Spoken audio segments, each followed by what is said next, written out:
Asphalt is a black liquid substance that's a byproduct of processing crude petroleum.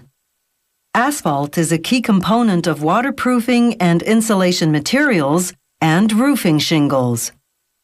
But its best-known use is for paving roads.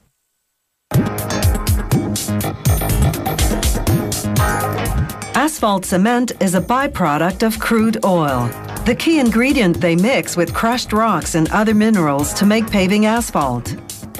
So, production begins at the paving plant's quarry, where some 15 meters below ground, workers driving heavy machinery collect boulders of granite that have been blasted off the rock walls. Trucks transport the rocks to the paving plant, which is right on the quarry site. They dump their cargo into the primary crusher, a machine whose steel jaws crush these big rocks into pieces smaller than 20 centimeters. It takes mammoth force to crush solid rock. The flywheels that amplify the motor's energy weigh more than 6 metric tons. The primary crusher empties onto a mobile conveyor belt, which transports the crushed rocks to an outdoor storage area. When it's time to make the asphalt, the rocks travel via conveyor belt from the storage area to a screening building to be classified by size. There, the rocks tumble downward over a series of inclined screens whose largest holes are 10 centimeters big. What's too large to drop through goes to a secondary crusher that reduces the rocks to 10 centimeters or smaller, then sends them to a third or tertiary crusher that further reduces them to 2 centimeters or smaller. What's small enough to pass through the screens bypasses the secondary crusher and goes directly to the tertiary crusher.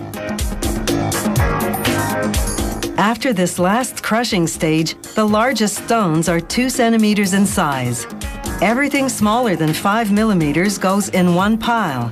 That includes stone dust created by the crushing process.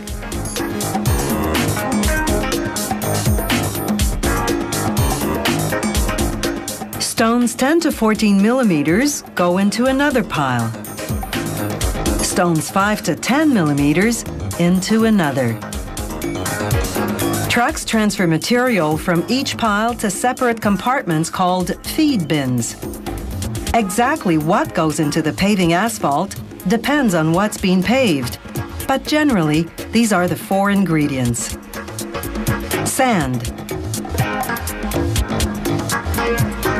stone dust, 5 to 10 millimeter stone, and 10 to 14 millimeter stone. The ingredient proportions vary according to what the paving asphalt will be used for. Stones, along with sand and stone dust as fillers, usually make up about 95% of the mix. The remainder, added later, will be liquid asphalt cement.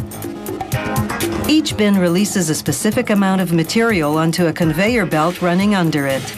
The belts lead to a main collecting belt that dumps the ingredients combined onto yet another belt that leads to a dryer. The drying process, which takes about a minute, removes all traces of humidity. This will enable the materials to bond better with the asphalt cement. Screening equipment then re-separates the dried ingredients, making it possible to precisely weigh out the required amount of each one. Everything then goes into a mixer. As this demonstration shows, the mixer blends everything thoroughly. Then it's time to pump in hot asphalt cement. Oil refineries make asphalt cement from what's left over after they've processed crude oil.